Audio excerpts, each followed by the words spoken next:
Weather's going to improve next week. We just got to believe it. Hopefully. We have. Yeah, we do have a good better weather, but we are stuck inside right now due to the curfew. So it's not helping much. You have to put your head out the window. Yeah. It's a very Turkish style of lockdown, believe me or not. Everybody somehow has a permission to go out, except the people in the travel industry. We just got our permission yesterday. So it's like, it's crazy, but I think as of tomorrow, they're going to become more strict for some reason. That was my impression. I just went to the grocery shop and everybody was in panic, buying things. Why is that? Probably tomorrow there will be some more restrictions at the markets as they talk. I mean, it's a very funny way of dealing with this situation in Turkey. But I think they're not going to sell. I mean, they will be open, but they're not going to sell some stuff. We have a lockdown till the 17th of May, and Yes. we have restrictions, a lot of restrictions, and there are some exceptions. And you know how many people applied for the exception causes, except the travel industry? 18 million. And so we have equal traffic in the, as it's the only difference is the schools are closed, and there's the same amount of traffic that we have right now in Istanbul. Yes, Yeah. that's right. Anyway. So anyway, we're We're waiting. calling it Turkish lockdown, so we can't put much more, Kiara. I mean, rather than the head, we can be outside quite easily. I had some, an inspection trip actually for leisure. We also do incoming yesterday. And before that, I said, we're in full lockdown. And they came from the airport and it was very busy. So I was having a big problem explaining the lockdown. I mean, what sort of a lockdown is that? We scared them beforehand. We said we're going into a lockdown. And when they came, they thought that everything was open. Of course, it's not open, but at the first glance, you don't feel it. Yeah. So we have more and more people coming from Turkey as well, from our side. Hi, Susan. Yes. Hello. Hi, Patrick. Hello, hello, hello. How are you? Good. Hello to you in Barcelona. You're still in Barcelona today, right? I'm still in Barcelona, yes. I'm trying to get the hell out of here. But things are opening up on Monday. The restaurants are open till 11 o'clock at night. Great. And they're getting rid of the curfew. There's been a curfew here since October. So that's ending. And so I'm planning a trip out of Barcelona. I'm fleeing with my bags in hand. Good man. First on that boat, huh? Yes. Where to, Patrick? Anywhere. Come to Manchester, Patrick. Come to Manchester. Yeah, I'm going to Manchester in June. I'm going to London in June. I'm thinking about Ireland, but not yet. Ireland does not seem very open yet. June 2nd. June Good. 2nd. Yeah. For now. So welcome, Naomi. Good to see you. And I know I'm just going to completely pronounce our Turkish friends' names. So Mari might be easy. Hello to Mari. Hi. Claudia. Fayan Yes. might be better at the pronunciations than me. Alp, You're doing fine. you shortened your name. Thank you. You made that much easier for me. Julie Waterston, much easier. How are you, Julie? Hi, I'm fine. This is the first time I've joined this chat, actually. So hello, everybody. Good to see you all. You are Hey, Julie. most welcome. Dennis, how are you? Is that our teammate, Dennis? Yeah. Yes, hello. Hi, everyone. Yes, exactly. He is the guy. Good. Brian Hand, that's an easy one. Brian was here and is gone. He's going to join us again from Dublin. Gozde, you're most from the Radisson. Benan, how are you? Benan, Essen, is that correct? Hi. Yes. Mina, Dr. Ozen. Ozen is fine. Perfect. Yes. Merhabalar. Hi, everybody. Hi. Hi. Wonderful, wonderful. And we have been chatting with Hassan and Sayan and Fayan and Sen. Wonderful to see you all. And another difficult one, Berkant. Berkant. Did I get that right? Fabulous, fabulous. So so welcome everybody. People, we'll just get started because people are going to join casually as it is our community meetup. And we took the theme of tea as it very much, I feel, unites our two countries. And it's a drink, I think, that's close to all of our hearts in the UK, in Ireland, and also in Turkey. So we're going to run with that and talk about really how, you know, similar and how many things do unite us, and how can we perhaps work on that? How can we use our similarities? How can we use our differences to collaborate more? So that'll be a topic that we'll work on in the breakout sessions. But for now, perhaps maybe we'll share a quick little video that Dennis has put together for us, and it just I think it warms the heart and tells us a lot about our Turkish friends and their traditions. So just give us 2 minutes. Everybody see that? Tea is part of the Turkish hospitality and is prepared using two stock teapots called çaydanlık. Water is brought to a boil in the larger lower teapot, then some of the water is used to fill the smaller teapot on the top and steep several spoons of loose tea leaves, producing a very strong tea. Remaining water is used to dilute the tea on an individual basis, giving the choice between strong and weak. Yes, my Turkish tea has arrived. So this is the typical Turkish tea, and it's called the ince bel. So the tiny hip, and the reason when it is hot you can hold it from the top and the bottom is still warm and the upper part is getting colder, so you can easily drink it. And also in warm weather, of course not now, but in the cold times, in the winter, you can keep it like this in your hand. So this is the story, and we keep telling that the center of your hand is also going to your heart. So tea is connected with your heart. And of course, the best friends of Turkish tea is the simit, and the new version of the simit is the kaşarlı simit. The simit with cheddar cheese or yellow cheese. So I'm having my tea time, and folks, sending all my regards with my Turkish tea. Enjoy.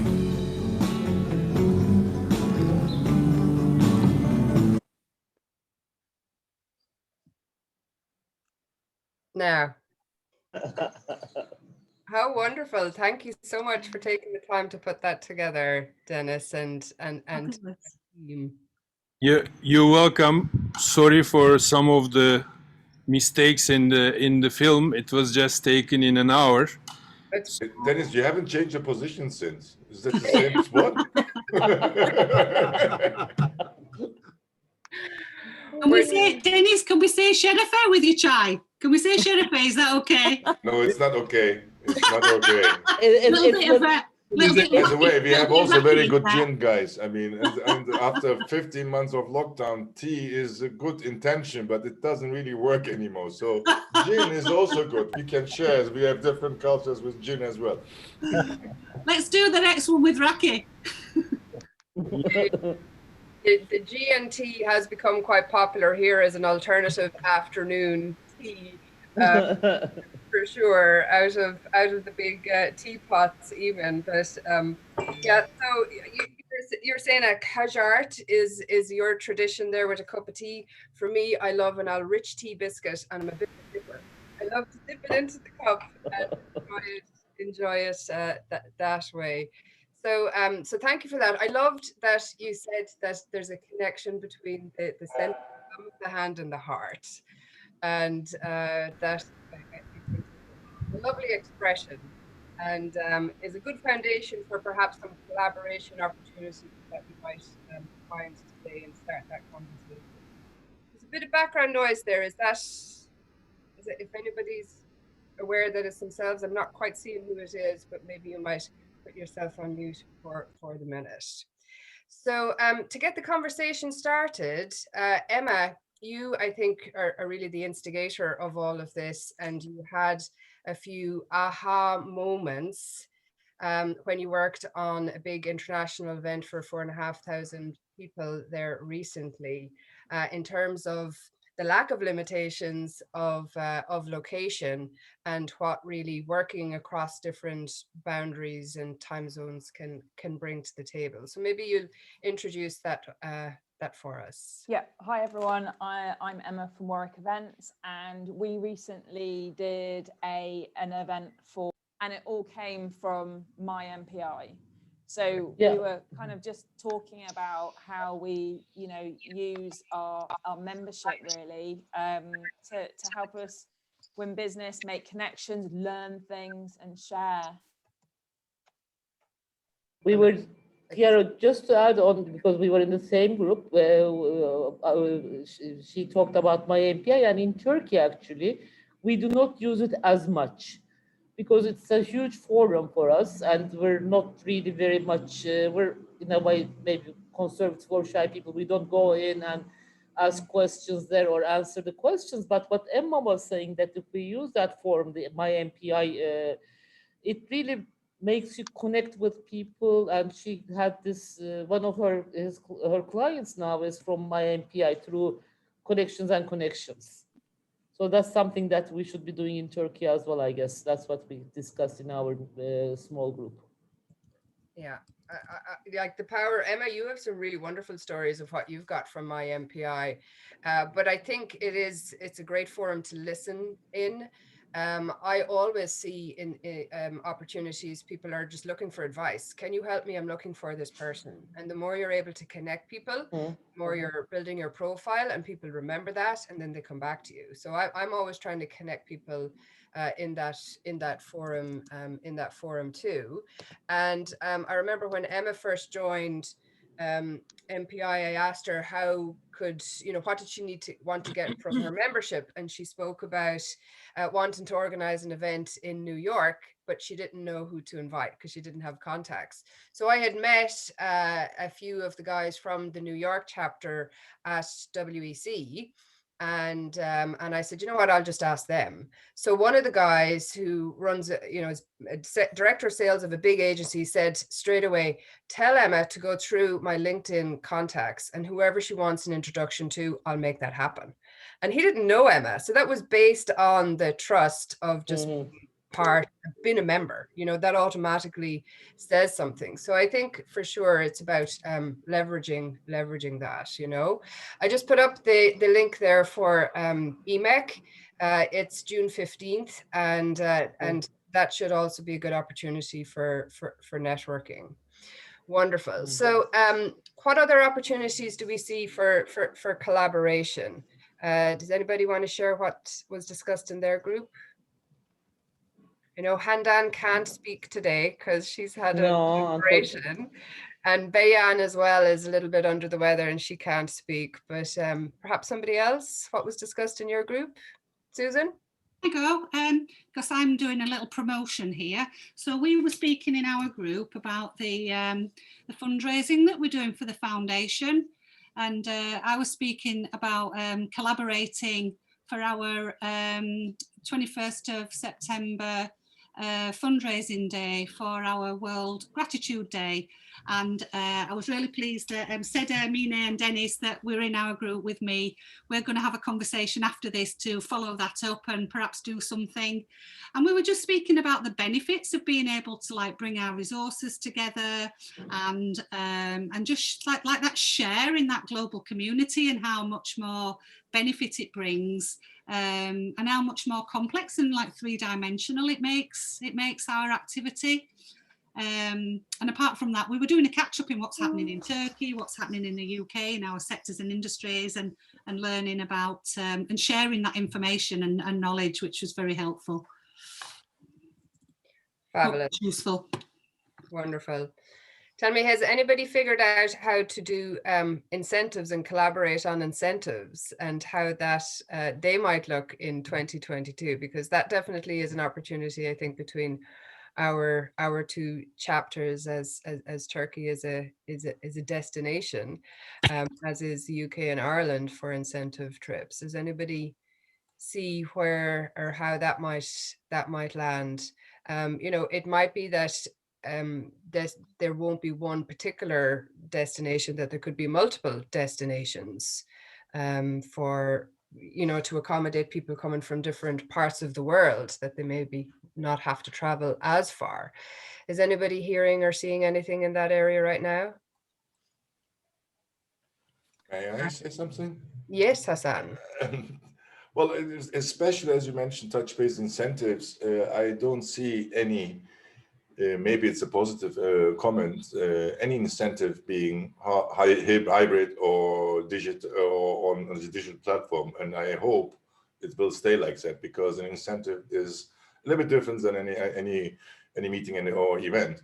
But the meeting and event side will definitely benefit from what we are facing right now, because you will have another opportunity, as you mentioned, touch base on EMEC, you will have the on-site version, the live version, I mean, where you can get together, but you will have also the hybrid solution for it. So you can attract much more people and much more ground. And also, for instance, in our conversation, we touched base our mentor and mentee programs that we did as Turkey chapter with Naomi. It's not because of Naomi's age, it was because of Özen. Naomi is only 25 years old, and so we did a very nice mentor-mentee program in our chapter, and everybody who cannot afford and getting the support can get to know and attend meetings and sessions in that regards.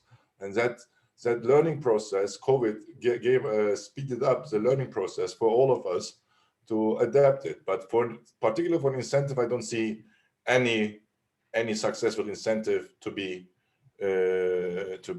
done on a totally digital platform. Yeah.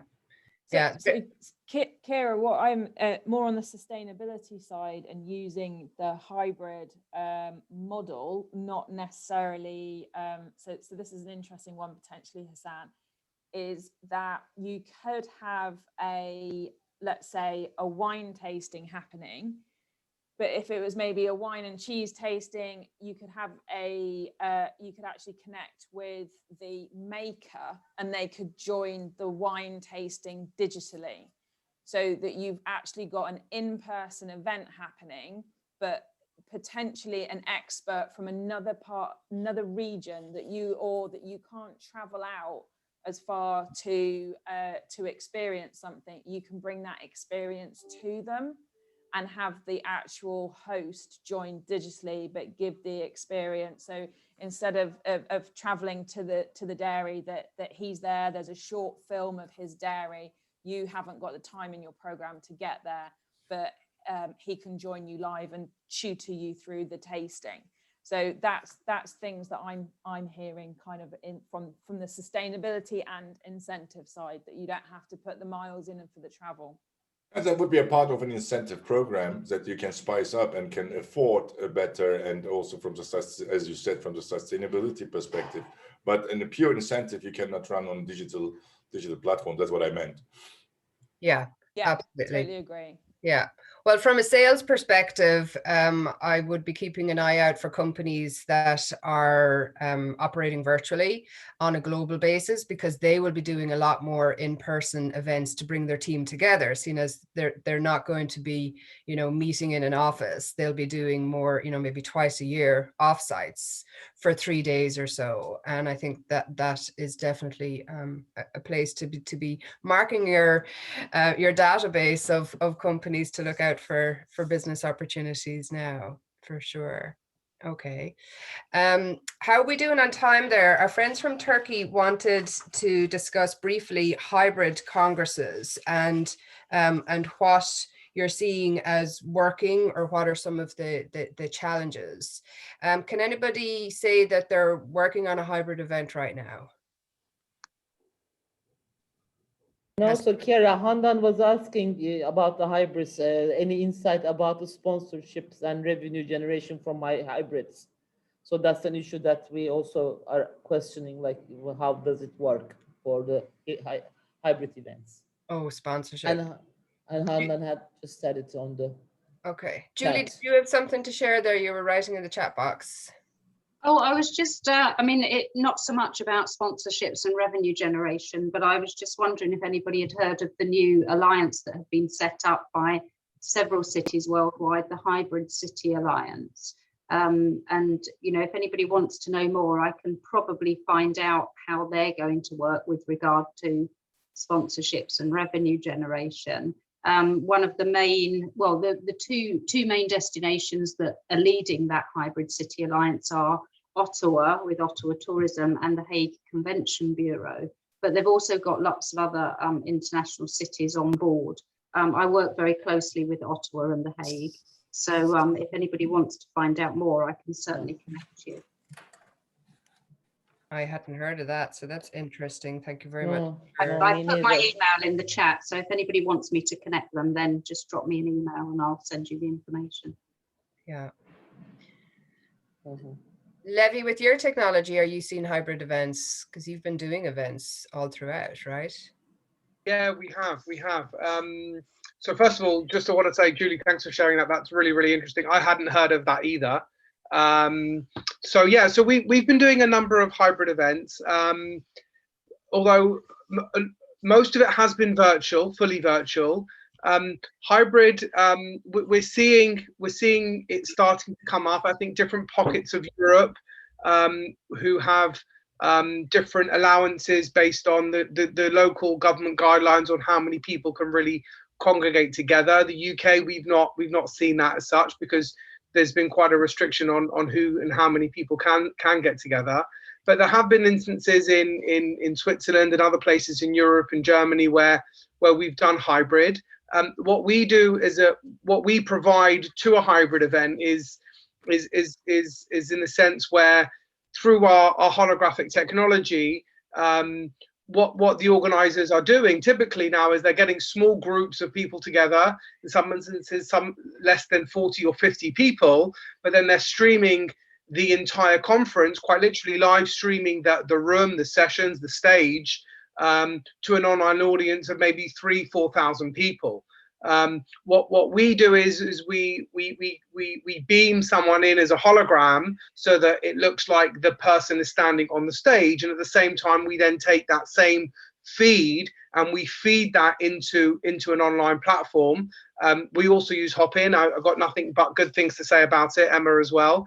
But yeah, essentially it's very, very interesting. And we mentioned this in our group earlier. I'm working with a client who is coming back to us to do a virtual event, and what we're now doing is we're now doing viewing parties. So he had an event that went online. He went virtual in 2020, and he saw an increase of nearly 5,000 people viewing, as 5,000% increase in viewers. And instead of being national in the UK, his online event went to 35 countries globally. So what he's now doing is he's gone to a sponsorship, and I know we were discussing about sponsorship earlier. He's now gone to local organizations and offered them to sponsor local viewing parties so that they can then get up to 30, 40, 50 people. Different countries again have different restrictions, so that they can sponsor that local viewing party, and then we can live stream that virtual event to that viewing party. And he's looking to have maybe up to 10 viewing parties globally. And then he's also using that live stream to build that into the event, so that midway through the event, the host can then go live to the viewing party and and talk to that viewing party live, get a sense of the atmosphere that's going in that room. And then at the next advert break, they're going to go to a different country and talk to that viewing party, and really just build in that virtual and in-person experience, and deliver all of that to the online audience. So that's what we're seeing and what we're working with. Yeah, I'm reading about that kind of thing as well. I think it's a great idea. Wonderful. Okay.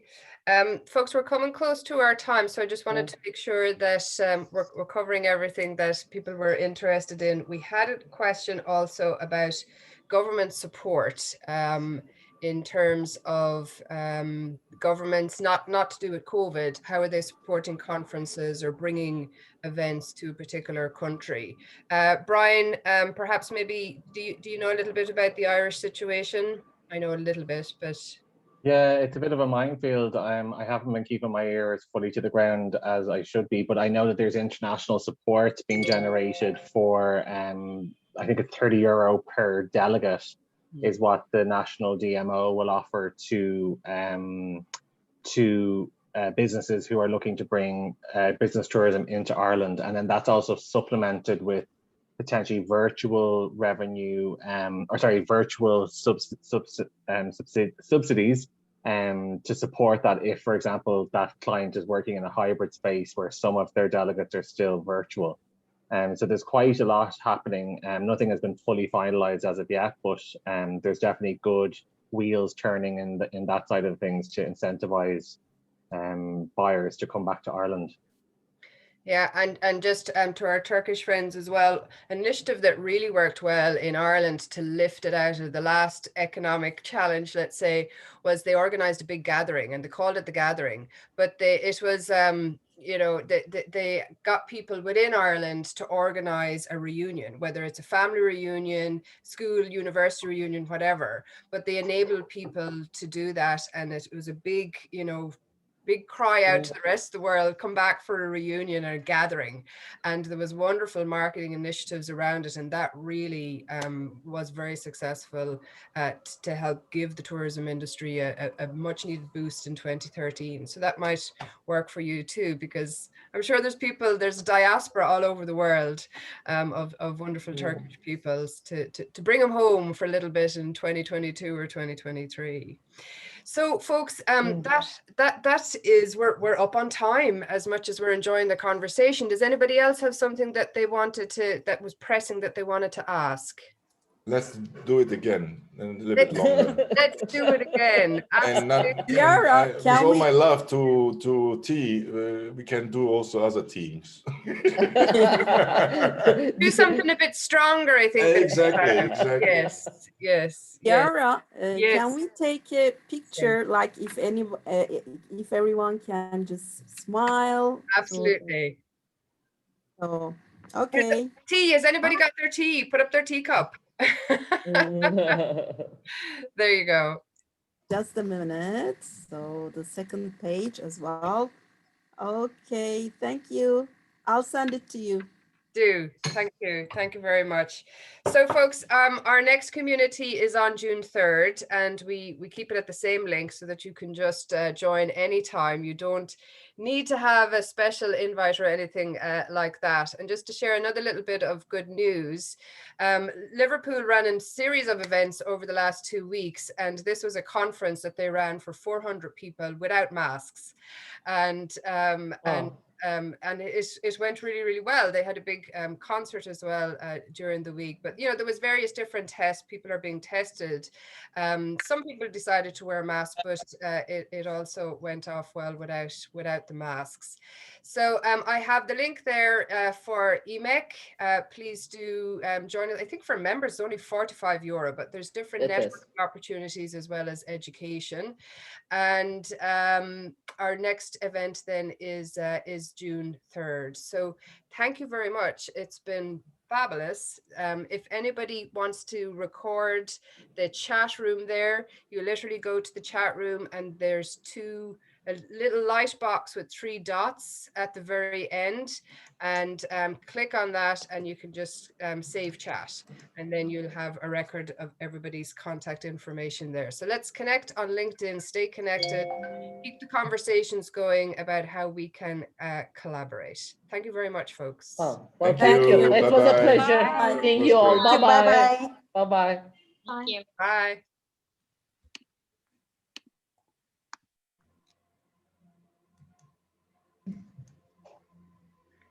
So Fayan. Yes, I'm here. That was nice, but short. It always goes really really quickly. 45 yes. minutes just Yes. flies by. Exactly. Yeah. But that was a very good experience. Thank you for arranging it, or initiating it. Sure. Well, I hope to see. I got some good ideas from it as well. You know, it's always interesting to chat. Yeah, it is. See what's happening out there. You know. No, we should actually, Emma was right. I mean, maybe it's also, I mean, these kind of events would probably motivate our members more towards MPI and, to be a part of international community. So it's like, going into a trade show or going into EMEC is a little bit scary if you don't know anyone. But here, this is like a very much of a small and casual and comfortable environment. Yeah. So I hope, it will be fine. They will be happy. But the thing is that, the more that we can expose each other to each other's faces, each other's names, then when you are at an event, you don't feel so nervous because you can go up and go, oh, I saw you at a community. It's exactly. Which is one of the beauties, really. Like when I was in Seville, Chiara knows, it was almost my first time event with MPI. I didn't know anyone there, so it was like, who is who, what are we doing here? Yeah. But now, even on virtual grounds, now I feel more comfortable. Yeah. That's good. Well, it's been really good fun, and yes. I really hope that that we'll